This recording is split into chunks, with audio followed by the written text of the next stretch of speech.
Good morning and welcome to Manthan, hosted by Midcon Institute of Management. Pert view over various business scenarios that unfold around each of us. And what a great time to hold Manthan for the first episode, isn't it? Indeed. Indeed it is. So here we start our first episode by discussing not other than the most discussed topic, Budget 2010 of Union.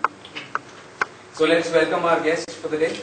We have with us three of the faculty members of Midcon Institute of Management, Mr. Pramod Jogdev, Professor of Finance and a banker, Mr. Shashank Divekar, who is the Head of Department Business Administration, who teaches organizational behavior and strategic business management and a successful businessman, and last but not the least, Mr. Jeevan Nagarkar, Professor of Economics. We welcome all of you, sir. Good morning. Welcome, sir. Before we ever start the discussion, I just wanted to know how did you feel about this present union budget after the crisis and people expecting that there will be a drastic change in this budget.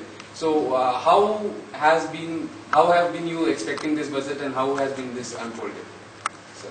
If you go through various budget provisions, you will observe that the theme of the budget is like worst is over. And now there is a time for consolidation. So in all major aspects of economy, the Prime Minister, Finance Minister has gone for consolidation. And particularly for that matter in the sector of banking also. See, I was not expecting anything significant or substantial. What has happened is over the last 20 years or so, ever since the liberalization process has begun, people every year, it has become a habit among the people to expect some great news, significant reforms and great announcements from the government. So every time if you start expecting, and government cannot spring some great surprises every time. It is not possible for any government or any finance minister. So in that respect, some people may have found it disappointing. But I was not really personally expecting any great announcements immediately. In that respect, I think it's okay. It has not let me down in any respect. So if I have to ask the economist view, because you are a professor. Well, as both of them rightly said, that consolidation would be the mantra, because you were walking rightly on the path of that consolidation for Fiscal Responsibility Budgetary Management Act from 2004 to 2008. These unprecedented situations world over has created a position where you gave more revenue, more expenditure for supporting the economy for their right growth.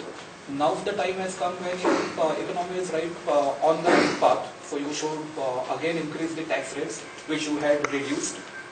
Certain points which are still left out are the company bill, the direct tax code, and a couple of other bills which are still pending.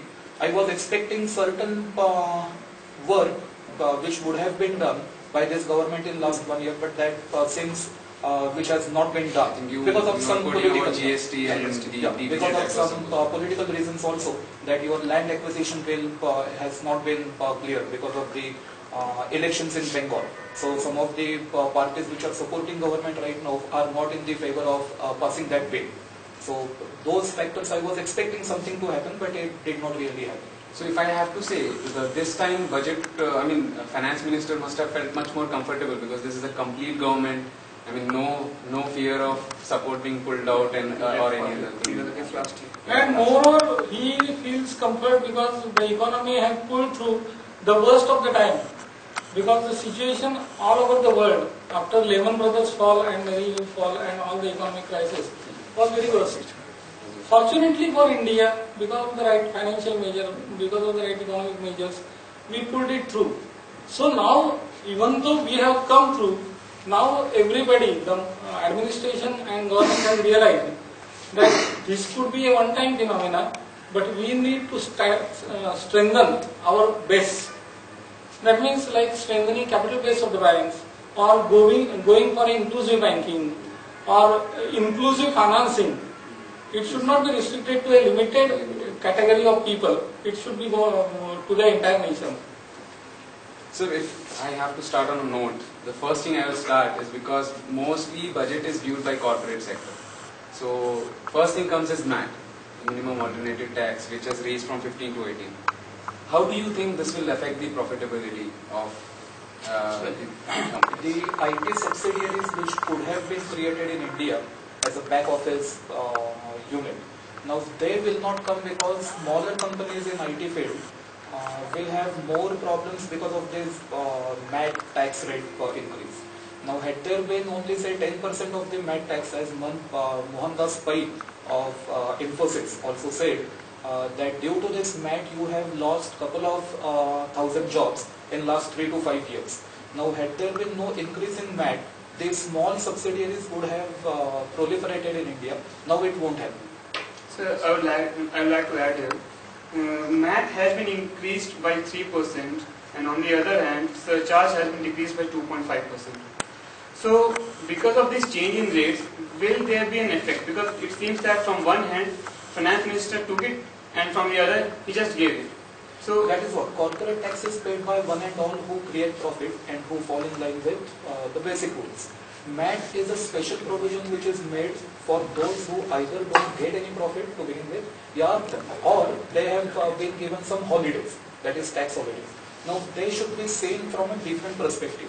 Now if you want, if you have already increased the excise rate from say 8% to 10%, there was something which was to be given.